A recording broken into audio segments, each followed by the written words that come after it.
Selamat pagi pemirsa News dimanapun Anda berada, senang sekali saya Cindy di lapangan bisa kembali menyapa Anda dalam program kesayangan kita, apalagi kalau bukan dialog khusus dengan berbagai narasumber yang tentunya kompeten di bidangnya. Pagi hari ini tema yang akan kita diskusikan yaitu masih menyambung dengan episode sebelumnya, yaitu tentang sinergi pengendalian peredaran rokok ilegal di Kabupaten Grobogan, Jawa Tengah. Di samping saya ini sudah hadir dua narasumber yang keren-keren banget. Ini yang pertama saya akan mengenalkan dulu Ibu Nurhaini Hidayah, Kepala Seksi Penyuluhan dan Layanan Informasi Kantor Bea Cukai Semarang. Selamat pagi Bu Heni. Pagi, oke. Sehat ya Bu? Alhamdulillah. Selanjutnya ini ada Pak Heru Dwi Cahyono, Asisten Perekonomian dan Pembangunan Setda Grobogan. Sehat juga ya Pak? Alhamdulillah, sudah siap ini memberikan penjelasan ke teman-teman yang sudah hadir di sini. Oke, selain kedua narasumber yang telah hadir di sini, kita juga kedatangan audiens yang sangat menarik. Ini ada berbagai elemen dari elemen masyarakat, ada dari Dinas Perhubungan, ada dari Organda, ada juga dari teman-teman jasa pengiriman, ada dari SPTI, Serikat Pekerja Transportasi Indonesia, dan yang terakhir ini ada dari Perkumpulan Pengemudi Grobogan Purwodadi. Selamat pagi Bapak Ibu, masih semangat ya? Oke, alhamdulillah. Langsung saja kita ini mau ke Pak Heru dulu.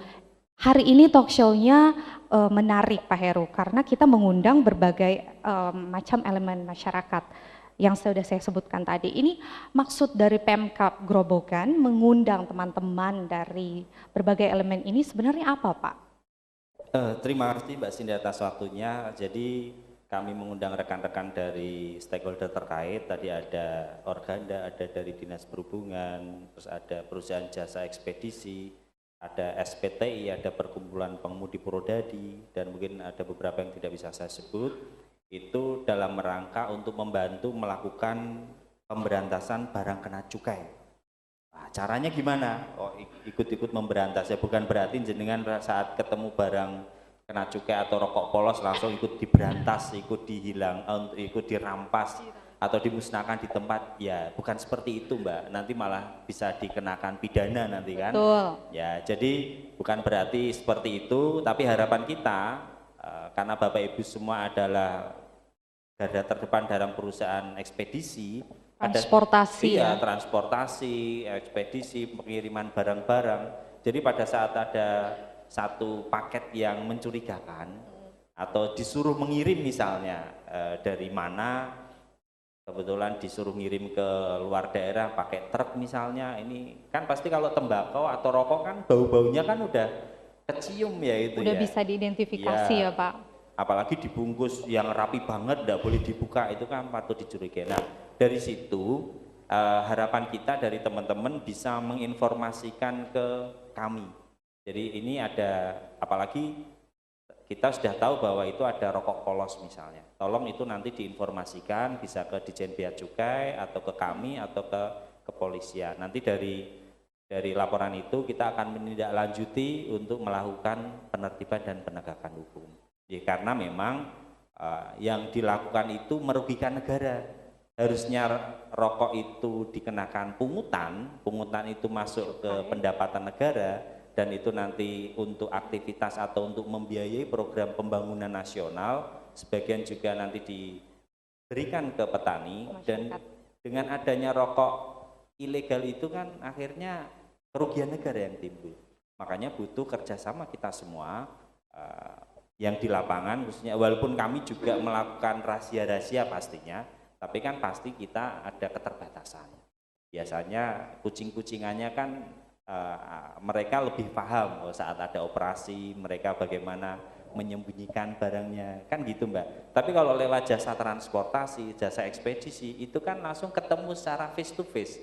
Barangnya diserahkan ke perusahaan transportasi akan mengirim, jadi kan bisa tahu nih kan secara langsung akan mengetahui. Jadi mohon ke depan itu bisa diinformasikan ke kami agar nanti barang kena cukai bisa ditekan peredarannya di Kabupaten Grobogan. Nah, Demikian. tapi Pak Heru, ini pertanyaannya, kalau ada teman-teman supir kah atau kurir gitu yang menerima kayak barang yang mencurigakan ini, tapi kan takut Pak, sebagai masyarakat awam kan pasti ada rasa takut untuk melapor. Ini benar nggak ya? Ini gimana Pak? Ya, jadi memang itu dilematis juga pada saat nanti pertanyaan juga loh ini kan nanti nggak dapat biaya, nggak dapat ongkos misalnya Betul. kerjaan kita nganter barang nanti gara-gara ini dilaporkan jadi nanti biar jadi nggak dapat tarian dong nanti dong. Nah, jadi gini, memang di lapangan sistemnya mesti akan rumit. Jadi itu terkait dengan banyak pihak. Jadi silahkan informasi itu bisa diberikan secara diam-diam pastinya dan informasi atau informan pasti tidak akan kita buka, nggak mungkin misalnya dari kita lapor ke Ditjen Bea Cukai misalnya lapor ke Bu Heni dari ekspedisi misalnya dari SPTI misalnya, Bu saya nganter barang ini di publish kan ya itu nanti membahayakan kan tidak boleh juga ya silahkan aktivitas panjenengan berjalan tapi di satu sisi tolong informasi-informasi itu diberikan ke kita. Saya kira itu Mbak, jadi aktivitas ekonomi mereka tetap jalan, tapi nanti biar kami yang bergerak, nanti dari Ditjen Bea Cukai informasi dari teman-teman, nyampaikan, oh ini ada toko di daerah sana, ada barang rokok ilegal misalnya, informasikan aja, nanti dari Ditjen Bea Cukai dan dari aparat penegak hukum yang akan datang. Saya kira itu teknisnya. Jadi sistem ekonominya tetap berjalan, tapi kerahasiaan yang melapor itu dijaga betul ya Pak? Ya, bisa dijamin ini? Selama tidak mengumumkan sendiri kita jamin Bu. Tapi kalau setelah lapor ke Ditjen Bea Cukai atau ke kita, dari Bapak Ibu yang lapor ini pamer di medsos, oh saya habis lapor nih, ya itu kita tidak menjamin ya sepanjang memang tidak diumumkan sendiri, kita tetap akan menjaga kerahasiaan dari informan itu. Berarti ini Bapak Ibu begitu atau masyarakat awam gitu bisa melapor nggak hanya cuman ke Bea Cukai aja kan Pak? Misalnya yang paling terdekat ternyata kalau Bea Cukai kan ada di Semarang, jauh kan dari Grobogan. Nah, hanya ingin melapor di Pemkab, bagaimana Pak? Bisa juga nanti bisa lapor ke kami khususnya di Satpol PP. Nanti dalam Satpol PP bergerak pun juga tidak bisa bergerak sendiri. Nanti dari Satpol PP akan menyampaikan ke Ditjen Bea Cukai. Jadi laporannya enggak seperti kita nangkep kriminal gitu kan enggak. Hari ini laporan terus hari ini juga ada tindakan kan juga tidak. Ya kan kita perlu koordinasi mencocokkan dengan Bea Cukai. Apalagi misalnya rokok ilegal itu kan tidak hari ini datang terus misalnya dia penjual ya. Kan rokoknya tetap ada di situ. Nah, nanti misalnya bisa kita rahasia mungkin besok atau kapan setelah kita koordinasi dengan instansi terkait. Kita nggak bisa gerak sendiri soalnya Mbak Siti. Koordinasi dulu, lalu kemudian pendalaman mungkin ya Pak? Iya, dari pendalaman termasuk dengan misalnya kita ajak kepolisian juga untuk melakukan pendampingan. Siap. Oke. Pemirsa News TV, selanjutnya di segmen berikutnya ini kita akan membahas tentang bagaimana data dari Bea Cukai ini terkait dengan peredaran rokok ilegal yang ada di Jawa Tengah, khususnya di Kabupaten Grobogan. Jangan kemana-mana, tetap di iNews TV.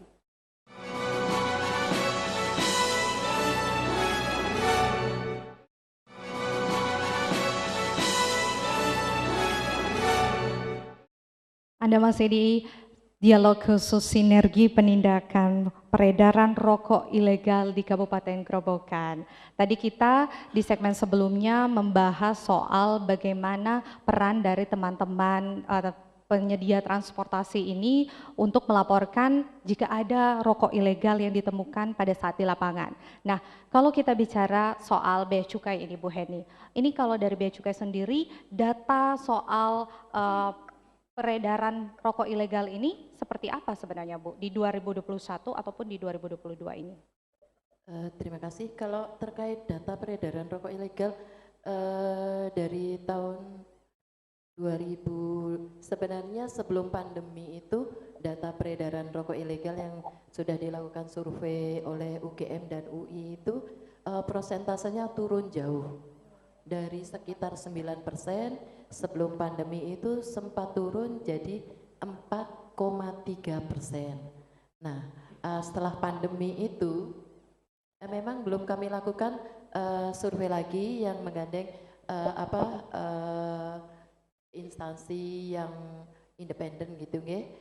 Cuman di data kami naik lagi ketika pandemi.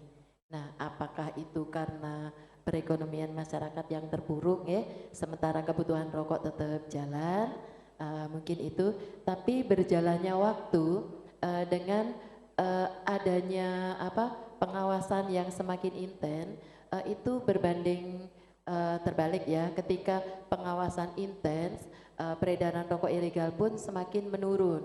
Nah, dari banyak kami Bea Cukai Semarang itu kebetulan mengawasi 6 kabupaten kota ex Karesidenan Semarang. Jadi di tahun 2022 ini kami sudah melakukan sekitar 169 kali penindakan. Cuman di tahun 2022 ini yang kami lakukan dengan teman-teman Satpol Gerobokan belum ya. Tadi juga kami baru rapat untuk mulai di bulan September ini nanti akan dilakukan penindakan di Gerobokan ini. Itu tadi sebanyak 169 penindakan itu sebagian besar kami lakukan dengan kabupaten kota yang lain. Mungkin ini saya sampaikan kenapa tadi teman-teman ini diundang, karena sebagian besar penindakan yang kami lakukan itu kami dapat dari jasa titipan, kemudian juga dari transportasi yang diangkut pakai truk atau bus pariwisata ya. Terus kemudian ada juga yang sekarang marak memang melalui jasa titipan. Jadi tidak dalam jumlah besar di satu titik, memang di drop di satu titik, kemudian didistribusikan ke banyak jasa titipan. Mungkin itu yang kami minta kooperatif dan koordinasi dari teman-teman yang hadir di sini ya. Tadi kalau memang ada yang mencurigakan atau apa, boleh lapor ke kami. Mungkin nanti bisa dicatat ya di 0899 107 2015 atau kalau di Gerobokan ke Satpol PP atau teman-teman perekonomian setempat. Karena apa? Karena ada aplikasi yang kami gunakan, tapi itu ada PIC-nya. PIC-nya dari teman-teman Pemda. Nanti kalau teman-teman menemukan yang mencurigakan itu, tolong difoto geotagging ya. Bisa dilaporkan ke kami di nomor tadi atau ke Pemda, biar kami bisa segera menganalisa, dan kalau memang harus turun hari itu kami akan turun Pak. Jadi karena peredaran rokok ilegal itu movingnya sangat cepat, jadi memang harus ditindaklanjuti dengan sangat cepat juga. Kalau hari ini Bapak Ibu menemukan lapornya minggu depan sudah hilang kami ya, langsung Bu? turun pun sudah tidak ada itu. Sudah terdistribusi Iya, itu. sudah tidak ada, mereka akan pindah lagi tempat lain. Itu ciri-ciri itu Pak, yang produk ilegal itu seperti itu. Dan produk ilegal itu biasanya ketika dititipkan di warung-warung pun itu belum bayar duluan Pak, konsinyasi. Jadi ketika kami mengambil pun tidak ada kerugian dari warungnya. Betul. Itu dari jumlah penindakan tadi, memang di tahun 169. 2021 Gerobokan ini luar biasa. Hasil penindakan tahun 2021 kami Bea Cukai bersama teman-teman Satpol itu ada sekitar 60 juta batang yang bisa kami lakukan penindakan di Gerobokan ini. Itu. Dan kerugian negara untuk tahun 2021 secara total kami dari Bea Cukai Semarang di 6 kabupaten kota itu ada sekitar 4,5 miliar nggih. 4,5 miliar, dan ini di tahun 2022 masih sampai bulan Agustus itu ada sekitar 6,9 miliar dengan jumlah total itu 8,8 juta batang. Jadi sebenarnya besar sekali Pak. Tadi ketika tahun lalu Gerobokan bisa menghasilkan 60 juta batang itu Pak. Jadi besar, dan dari sana pun nanti bisa ditekan peredaran rokok ilegalnya, karena teman-teman di Pemda juga aktif ya melakukan Penindakan. operasi tadi. Jadi biar peredaran rokok ilegal tidak punya tempat lagi gitu, Mbak. Betul. Iya. Nah, Pak Heru, tadi Bu Heni sempat menyebut bahwa memang ada kerugian negara sekian M itu. Kalau dampaknya untuk pemerintah Kabupaten Grobogan ini apakah berdampak di DBHCHT tadi atau bagaimana, Pak? Ya, pastinya dengan banyaknya rokok ilegal, apalagi tadi Bu Heni sudah menjelaskan banyak sekali rokok-rokok ilegal yang sudah dilakukan penindakan, pastinya akan mengurangi alokasi penerimaan negara. Jadi secara langsung juga alokasi dari DBHJT yang diterima kabupaten pastinya kan juga akan turun. Nah, kalau itu bisa ditertibkan dan masyarakat yang mengkonsumsi rokok itu membeli rokok yang legal, artinya nanti penerimaan negara akan masuk sesuai dengan regulasinya. Jadi kerugian secara langsungnya itu, Mbak. Pasti dengan berkurangnya itu kan program-program yang harusnya bisa dinikmati oleh para petani tembakau khususnya itu juga tidak bisa dilakukan dengan cara maksimal. Harusnya kita membangun sumur-sumur gali untuk sentra-sentra tembakau jadi nggak bisa. Tapi Karena banyak yang tertahan. yang beli rokok ilegal itu tadi. Betul. Demikian. Oke. Pemirsa News TV, di segmen berikutnya kami akan memberikan kesempatan untuk audiens yang telah hadir di sini untuk memberikan pertanyaan kepada kedua narasumber ini. Jangan kemana-mana, tetap di iNews TV.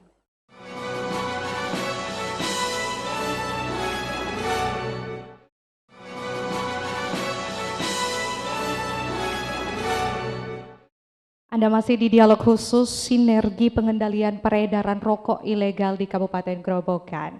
Di segmen sebelumnya saya punya janji kepada seluruh audiens yang ada di sini bahwa kami akan memberikan kesempatan satu orang penanya yang ingin bertanya kepada kedua narasumber di sini. Ya, Ibu, silakan Bu, bisa langsung ke posisinya. Bisa disebutkan namanya siapa? Assalamualaikum warahmatullahi wabarakatuh. Perkenalkan, kami Buning Arsi dari PPPG Purwodadi, Perkumpulan Pengemudi Purwodadi Grobogan. Yang kami tanyakan kepada Bapak Heru terkait dengan pembagian cukai tadi, itu ada 3 poin. Salah satunya sosial, gitu Pak Heru. Di sini PPPG pergerakannya setiap hari kami pengemudi itu terkait dengan sosial Pak Heru. Setiap hari itu setoring dalam artian pengondisian kawan-kawan lintas yang melewati jalur Grobogan. Apabila dana tersebut bisa dialokasikan terkait dengan setoring tersebut, intinya unit Pak Heru, enggak usah bagus-bagus, yang penting dipakai gerak bisa. Semisal gini, jam 2 malam ada kawan lintas yang mengalami laka di Grobogan, itu harus pengondisian Pak Heru. Itu kalau tidak ada unit, anggota kami kesulitan di situ. Mungkin seperti itu aja untuk pertanyaan saya. Apabila berkenan, dana itu dialokasikan ke pergerakan sosial tadi terkait dengan unit yang saya inginkan. Terima kasih.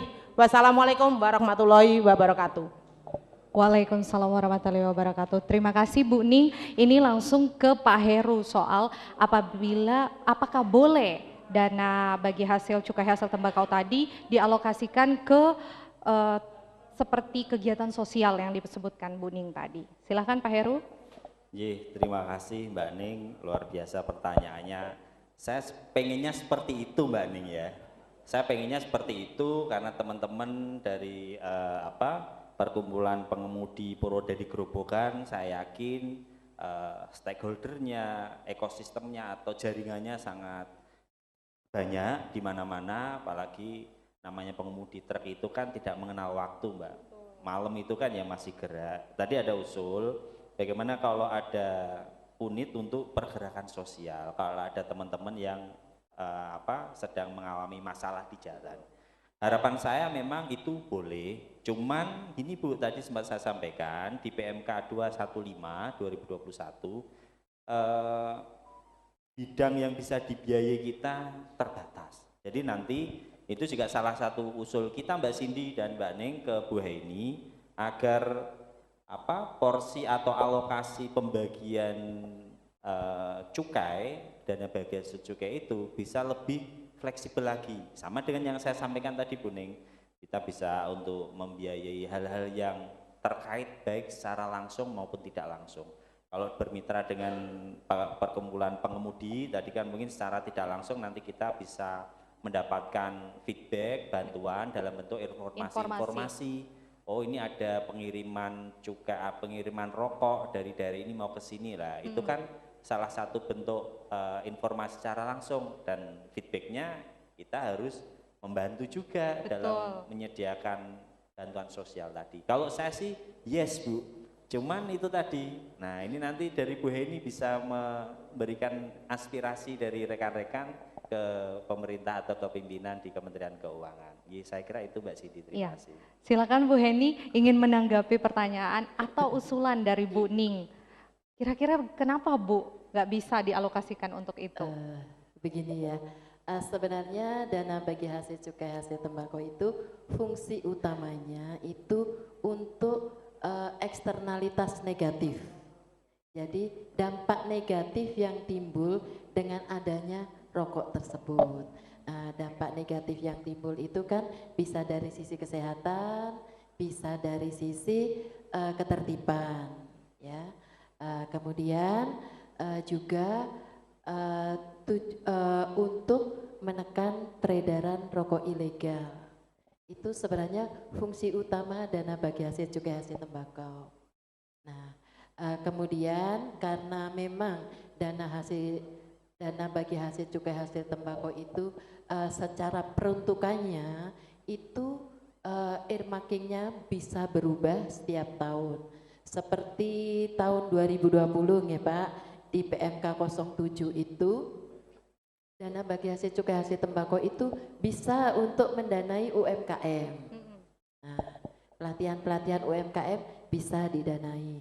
Kemudian di tahun 2021 ketika pandemi itu meningkat, earmarkingnya juga berubah. Yang paling banyak untuk kesehatan karena untuk mengatasi COVID. Kemudian di tahun 2022 yang porsi paling banyaknya kesejahteraan sosial. Sebenarnya itu dimaksudkan untuk mengangkat ekonomi masyarakat yang terkait aliran tembakau tadi, aliran cukai, aliran tembakau tadi, karena kemungkinan terpuruk ya ketika waktu COVID. Jadi karena dirasa COVID ini sudah sangat jauh berkurang, jadi perekonomiannya yang dipikirkan dengan peningkatan kesejahteraan masyarakat. Ngaten sebenarnya. Tapi apapun itu nanti saya tampung Bu. Ketika kami ada rapat dengan pusat, kami sampaikan. Karena terkait porsi-porsi itu, yang tahun lalu untuk penegakan hukum itu 25%. Tahun ini tinggal 10% ya Pak. Itu sebenarnya juga usulan dari teman-teman Pemda. Nah, usulan dari teman-teman Pemda yang kami tampung ketika kami kemudian melakukan rapat dengan Mendagri dan dengan Direktorat Jenderal Kekayaan, Direktorat Jenderal Perimbangan Keuangan DJPK, itu kami sampaikan dan ternyata diakomodir. Tahun ini enggak 25% tapi 10% dan lebih banyak di kesejahteraan sosialnya. Jadi tetap ditampung oleh Bu Heni ya, Bu Ning ya. Oke, ini pertanyaan yang terakhir untuk kedua narasumber. Singkat saja Bapak dan Ibu, soal harapan ke depannya kepada masyarakat luas terkait dengan peredaran rokok ilegal ini. Pak Heru silakan. Ya, terima kasih. Harapan saya kepada masyarakat Kabupaten Grobogan yang mengkonsumsi rokok agar membeli rokok yang legal, yang ada cukai yang resmi.